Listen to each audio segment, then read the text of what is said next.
Assalamualaikum warahmatullahi wabarakatuh. Nama saya Rina Rahmawati, NIM 18141028 dari EKIS F semester 5. Di sini saya akan menjawab soal UAS mata kuliah Pasar Modal Syariah. Soal yang pertama, paparkan kondisi perkembangan pasar modal syariah di Indonesia dalam masa pandemi COVID-19 pada tahun 2020. Sebutkan sumber datanya. Kondisi perkembangan pasar modal syariah di masa pandemi COVID-19 ini sangat berkembang. Pasar modal syariah tetap menunjukkan indikator yang positif.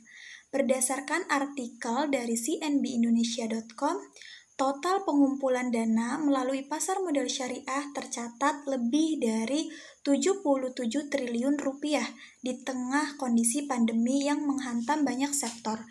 Direktur Pengembangan Bursa Efek Indonesia, Hasan Fauji, mengaku meski pandemi masih terjadi, namun tak menyurutkan permintaan dan penawaran di pasar modal syariah Indonesia.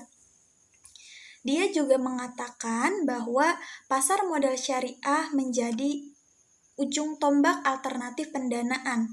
Misalnya, apa yang dilakukan pemerintah melalui sukuk negara baru dan korporasi yang memanfaatkan pasar modal.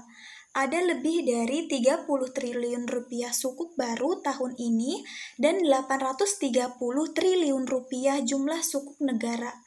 Selanjutnya dari sisi reksadana yang juga terus mengalami peningkatan. Dia mencatat aset under manajemennya itu reksadana konvensional hanya tumbuh 7,6% dibanding akhir tahun lalu. Namun, sebaliknya, reksadana syariah tumbuh hampir 30%. Dari artikel kompasiana.com bahwa jumlah saham syariah yang tercatat di Bursa Efek Indonesia terus bertambah per 23 April 2020. Terdapat 446 saham syariah atau 64,5% dari total saham yang tercatat di Bursa Efek Indonesia dengan kapitalisasi pasar saham syariah mencapai 2.774,4 triliun rupiah. Dari 26 saham baru yang tercatat selama triwulan pertama tahun 2020, sebanyak 17 saham atau sekitar 65%-nya merupakan saham syariah.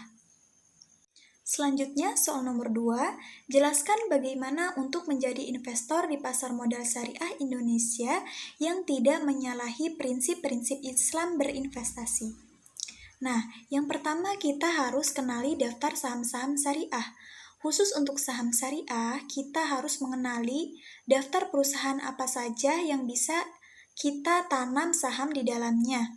Untuk mengetahui hal ini, kita dapat mengeceknya melalui daftar indeks saham syariah, yaitu ada 3, ada Indeks Saham Syariah Indonesia, Jakarta Islamic Index, dan Jakarta Islamic Index 70. Nah, yang kedua, pastikan saham bebas dari praktik yang tidak sesuai dengan Islam. Menurut OJK, ada beberapa syarat yang membuat sebuah emiten dapat dikategorikan sebagai saham syariah. Syarat-syaratnya ada jenis usaha, produk, barang, atau jasa, serta akad dan pengelolaan emiten tidak boleh berseberangan dengan prinsip syariah. Selanjutnya, emiten wajib menandatangani dan memenuhi ketentuan akad sesuai dengan prinsip syariah. Dan emiten wajib memiliki Syariah Compliance Officer untuk menjelaskan prinsip syariah yang dianutnya. Yang ketiga, jangan asal pilih saham, cek fundamental dan lakukan lagi analisa teknikal. Mungkin itu saja yang bisa saya sampaikan, kurang lebihnya mohon maaf. Wassalamualaikum warahmatullahi wabarakatuh.